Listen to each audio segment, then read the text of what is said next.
Baik, sebelumnya Assalamualaikum warahmatullahi wabarakatuh. Kami dari kelompok 6, eh, mata kuliah kecerdasan komputasional kelas A, ingin mempresentasikan tentang algoritma clustering partisi fuzzy J-means. Oke, next. Sebelumnya, perkenalkan, kami dari anggota kelompok 6 dengan saya sendiri, Unsiatul Mutaroma, dengan NIM akhir 3002. Lalu ada saya sendiri, Farwi Museno dengan NIM akhir 3004. Saya sendiri Ahmad Alif Ramadan dengan NIM mahir 3010. Saya Alfio Damayanti dengan NIM akhir 3032. Saya Luluun Vivala Kisah dengan NIM akhir 3038. Saya Muhammad Afarul Hamzah dengan NIM akhir 3044. Saya Tarizal Ramadan Widarto dengan NIM akhir 3045. Saya Nanda Naifan dengan NIM akhir 3085. Oke, next. Oke, sebelumnya saya akan menjelaskan tentang konsep dasar dari clustering. Clustering sendiri yaitu proses pengelompokan kumpulan objek data ke dalam satu atau lebih kelompok, sehingga data yang dimasukkan ke dalam kelompok tersebut memiliki tingkat kesamaan yang tinggi. Clustering adalah salah satu dari banyak jenis pengolahan data. Tujuannya adalah untuk mengidentifikasi suatu kelompok data dari populasi data untuk menghasilkan karakteristik data itu sendiri. Nah, untuk gambar di sini yaitu contoh clustering. Oke, next.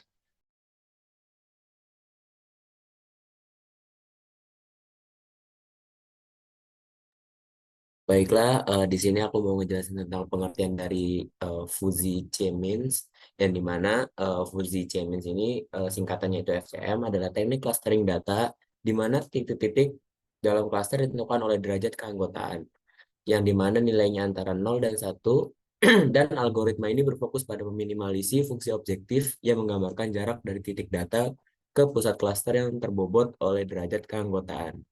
Prosesnya melibatkan inisialisasi data, pengumpulan data, inisialisasi matriks, penghitungan pusat klaster, perbaharui matriks partisi, lalu diulangi proses sampai kriteria tertentu terpenuhi. Dan proses perhitungan jarak, FCM memungkinkan titik data memiliki keanggotaan dalam lebih dari satu klaster. Mungkin bisa di next.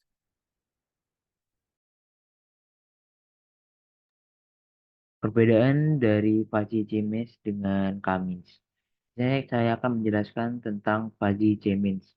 Fuzzy J-means sendiri adalah algoritma clustering yang soft, yang berarti setiap titik data memiliki tingkat keanggotaan pada setiap cluster yang direpresentasikan sebagai bilangan antara 0 dan 1, di mana setiap data dapat menjadi anggota dari beberapa cluster dengan tingkat keanggotaan yang berbeda-beda. Quasi Gmail sendiri lebih fleksibel dalam menangani data yang kompleks atau ambigu. FCM atau Fuzzy Gmail memungkinkan data memiliki keanggotaan parsial pada beberapa klaster yang memperhitungkan tingkat ketidakpastian dalam clustering. Hasil Fuzzy Gmail lebih sulit diinterpretasikan karena setiap data memiliki keanggotaan pada semua klaster, sehingga interpretasi klaster cenderung menjadi lebih subjektif dan memerlukan analisa yang lebih mendalam. Baik, sebelumnya telah dijelaskan tentang fuzzy J-means. Lalu apa sih bedanya fuzzy K-means dengan fuzzy J-means sendiri? Nah, jika fuzzy J-means ini setiap data dapat menjadi anggota dari beberapa klaster dengan tingkat keanggotaan yang berbeda-beda, untuk fuzzy K-means sendiri, setiap datanya hanya dapat menjadi anggota dari satu klaster saja. Titik data diberikan label yang tepat yang menunjukkan keanggotaannya pada suatu klaster. Fuzzy K-means cenderung memiliki kinerja yang baik ketika data terbagi dengan jelas ke dalam klaster-klaster yang terpisah dengan batas yang tajam. Nah, hasil dari Fuzzy K-means biasanya lebih mudah diinterpretasikan karena setiap data diberi label klaster yang jelas. karena setiap datanya juga hanya dapat menjadi anggota dari satu klaster saja. Next. Selanjutnya itu implementasi studi kasus Fuji Cemins. Contoh yang pertama yaitu diambil dari salah satu jurnal yang berjudul Implementasi Fuji Cemins Clustering dalam Pengelompokan UKM di Kabupaten Rokan Hulu. Penelitian yang dilakukan ini bertujuan untuk mengelompokkan jenis UKM yang ada di Rokan Hulu menggunakan metode Fuji Cemins Clustering dengan variabel yang digunakan yaitu jumlah omset, jumlah aset, dan jumlah tenaga kerja. Untuk pengelompokan jenis UKM-nya dibagi menjadi 3 jenis, yaitu usaha menengah, usaha kecil, dan usaha mikro. Berdasarkan hasil pengujian nilai validasinya, rata-rata dari penelitian itu hampir mendekati angka 1. Jadi hal tersebut menunjukkan bahwa Fuji Cemins ini memiliki tingkat akurasi yang tinggi, yaitu sebesar 80-90%.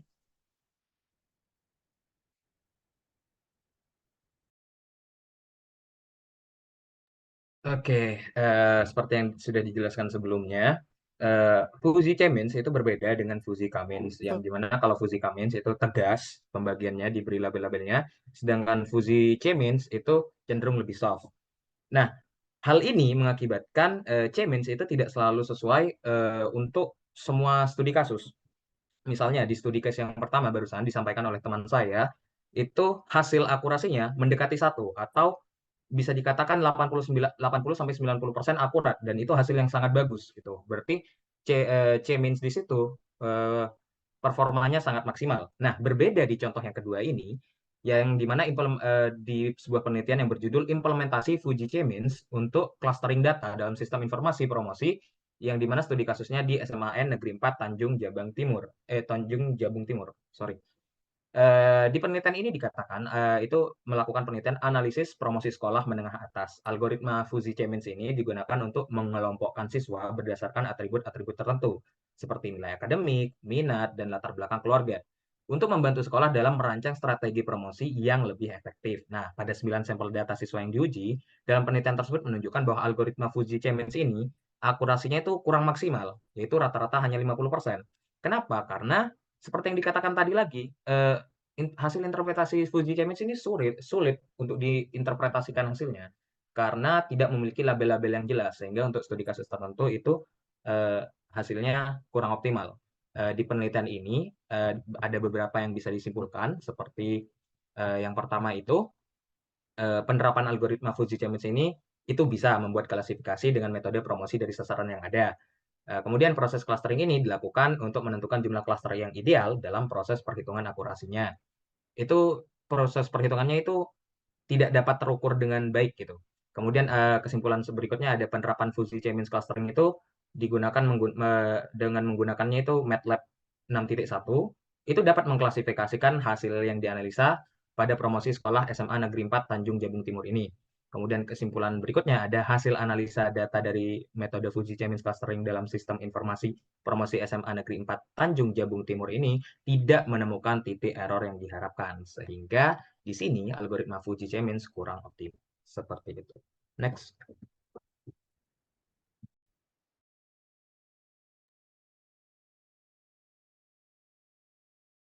Nah, mungkin untuk yang contoh yang terakhir itu contoh ketiga, eh, dalam menggunakan algoritma fungsi Fuji Cemins itu eh, terdapat di studi kasus PT Jogja Rekayasa Engineering. Nah, penelitian dengan studi kasus pada PT Jogja Rekayasa Engineering ini itu sebuah pengembangan dari aplikasi pencatatan keuangan yang termasuk di dalamnya itu ada kontrak, rencana anggaran proyek, rencana anggaran belanja, beserta data vendor. Nah, juga pekerjaan dan barang yang disuplai. Nah, ini itu menjadi suatu tolak ukur untuk mengambil keputusan pemilihan vendor supplier yang tepat bagi perusahaan PT Jogja Rekayasa Engineering ini. Yang sebelumnya itu sudah diimplementasikan dengan aplikasi yang berbasis web. Proses penelitian ini itu memanfaatkan metode Fuji Cemins untuk klasterisasi pada data yang diambil dari database aplikasi. Mungkin untuk yang selanjutnya implementasi kodenya akan dijelaskan oleh teman saya.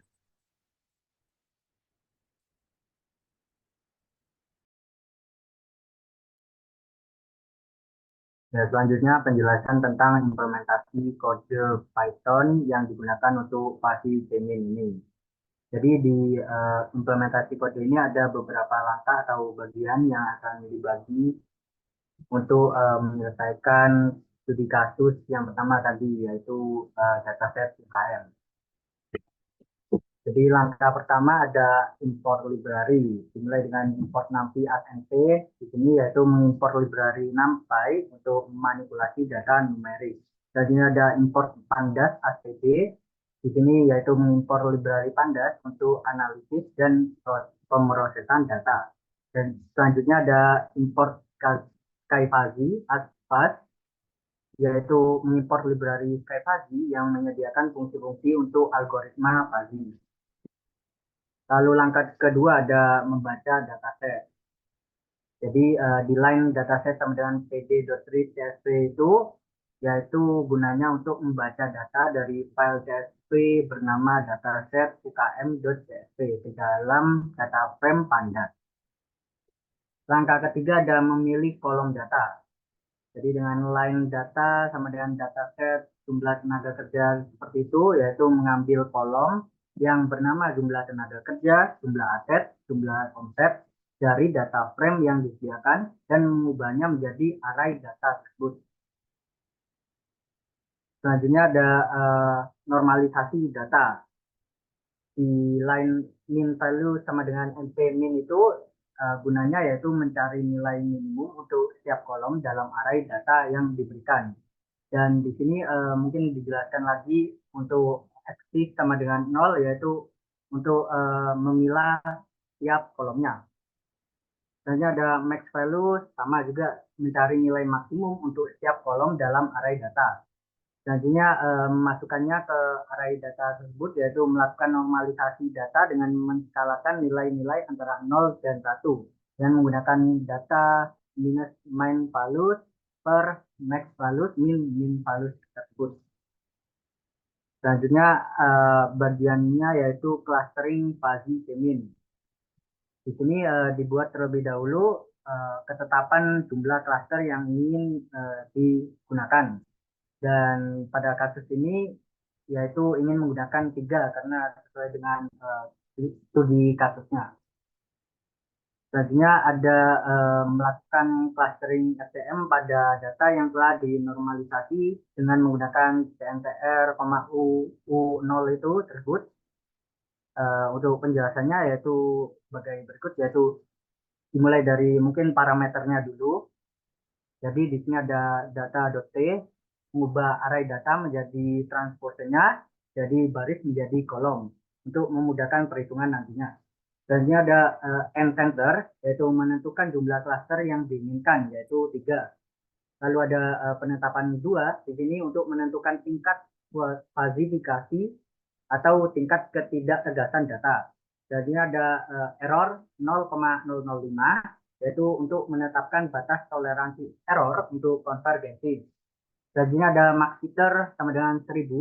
Di sini untuk menentukan jumlah iterasi maksimum untuk algoritmanya. Lalu ada init sama dengan non, yaitu untuk menentukan metode inisialisasi nilai keanggotaan awal, dalam hal ini yaitu non untuk inisialisasi acak. Dan ini ada CNTR, yaitu menyimpan koordinat pusat cluster. Lalu ada U untuk menyimpan nilai keanggotaan data pada setiap cluster. Lalu ada U0 untuk menyimpan nilai keanggotaan data pada setiap cluster pada iterasi sebelumnya.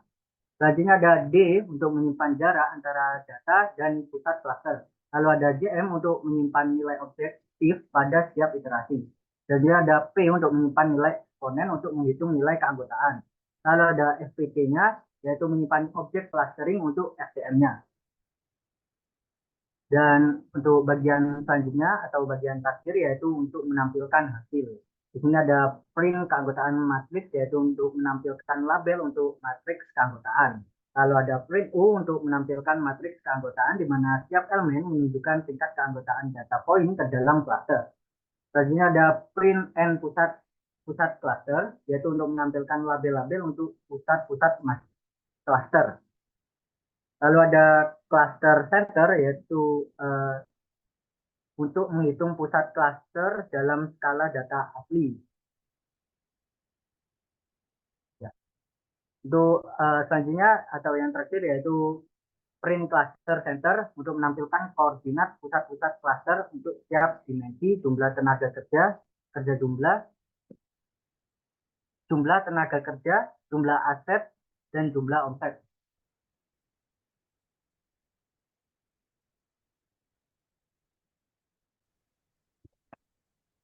Jadi untuk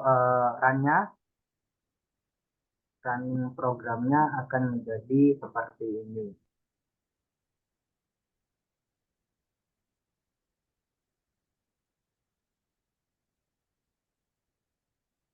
Nah, untuk keanggotaan matriksnya dari anggotanya seperti ini. Lalu ada pusat-pusat klasternya, titik-titiknya mungkin ada seperti ini. Mungkin dari ini mungkin cukup sekian dari kelompok kami untuk menyampaikan materi padi Cemin. Terima kasih, kurang lebihnya mohon maaf. Wassalamualaikum warahmatullahi wabarakatuh.